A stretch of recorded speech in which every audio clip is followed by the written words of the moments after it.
Alors, dans cette vidéo, on va présenter les puissances d'un nombre. Alors, on va partir de choses que l'on connaît.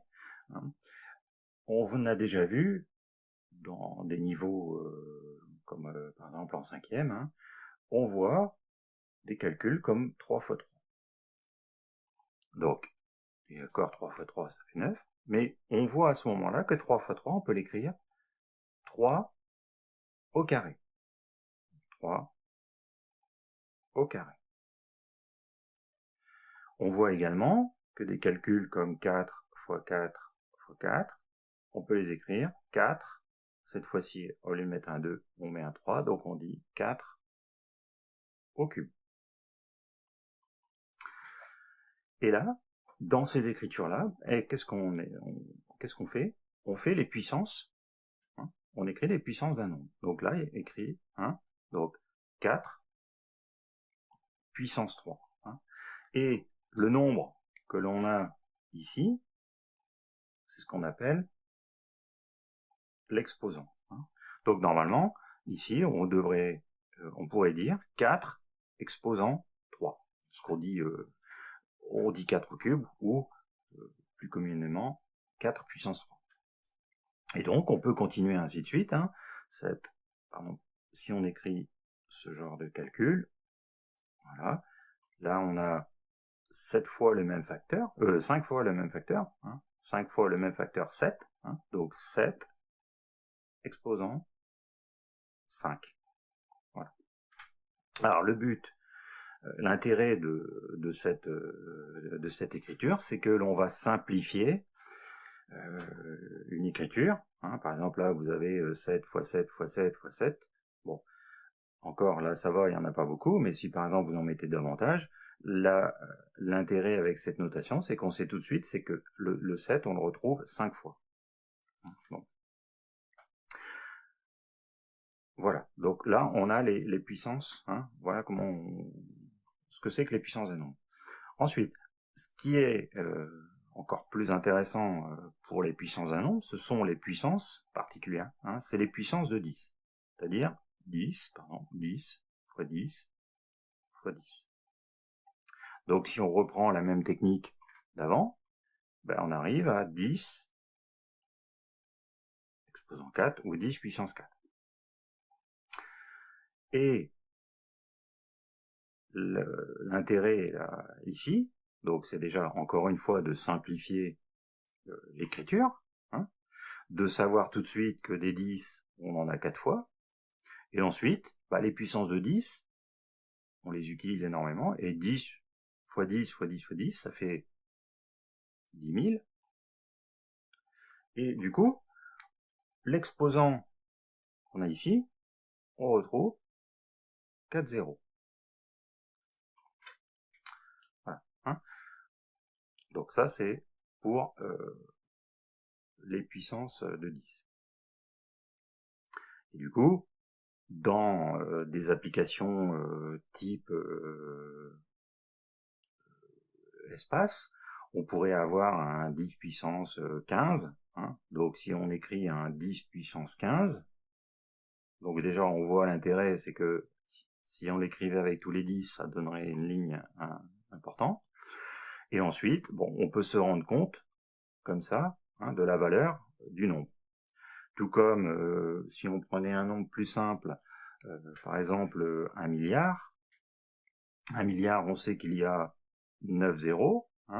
Donc là, donc 1 milliard, on a 9 zéros. 3, 4, 5, 6, 7, 8, 9. Et du coup, on peut l'écrire plus facilement. 10 puissance 9. Voilà, un petit peu sur des puissances. Et ici, on a commencé avec des exposants positifs. Et du coup, on va pouvoir aussi travailler avec des exposants négatifs.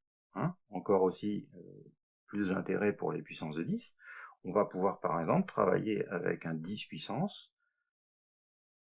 moins 4.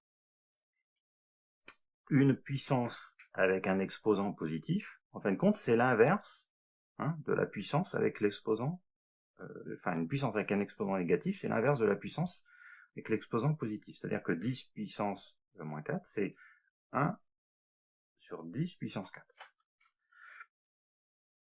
Autrement dit, si je prends n, un nombre plus grand que 0, a puissance moins n, c'est 1 sur a puissance n. Voilà. Du coup, je vais avoir un 10 millième et un 10 millième. C'est ça. Et cette fois-ci, on retrouve bien les 4 zéros, sauf qu'ils sont devant le 1. Et du coup, on est obligé de mettre la virgule après le premier zéro, sinon ça n'a pas d'intérêt, et il n'a pas d'intérêt de mettre les zéros. Voilà. Donc, cette fois-ci, quand on va avoir des exposants négatifs, et particulièrement avec les puissances de 10, on va pouvoir travailler sur des nombres très petits, comme par exemple, si on garde le thème de la physique, on va pouvoir travailler sur tout ce qui est atomes et des choses comme ça, et on pourrait retrouver des exercices avec ou des applications avec des 10 puissance moins 21, ce qui fait que on va pouvoir écrire le nombre de cette façon-là, ce qui va permettre de ne pas écrire 0,000, vous voyez, avec les 21 zéros qui vont faire que ça va être compliqué à écrire, mais ça va être aussi très compliqué à lire, parce que plus vous avez de zéros, moins vous lisez rapidement. Hein. Là, par exemple, ici, on avait dit 1 milliard, on savait que c'était 9 zéros, mais en tout cas, si on écrit un 1 suivi de 13 zéros, le temps de compter, il faut compter. Alors qu'avec l'exposant, on voit tout de suite quel est le nombre que l'on a écrit. Hein. Et donc ça, on va avoir application dans les atomes, en physique. Voilà. Donc, une puissance, on a dit, si on résume un peu, puisque que l'on parle de puissance de 10 ou de puissance ou les puissances des autres nombres, hein, la différence c'est que les puissances de 10, elles se calculent beaucoup plus facilement. Hein. Calculer 7 puissance 5, c'est pas aussi évident que calculer 10 puissance 5.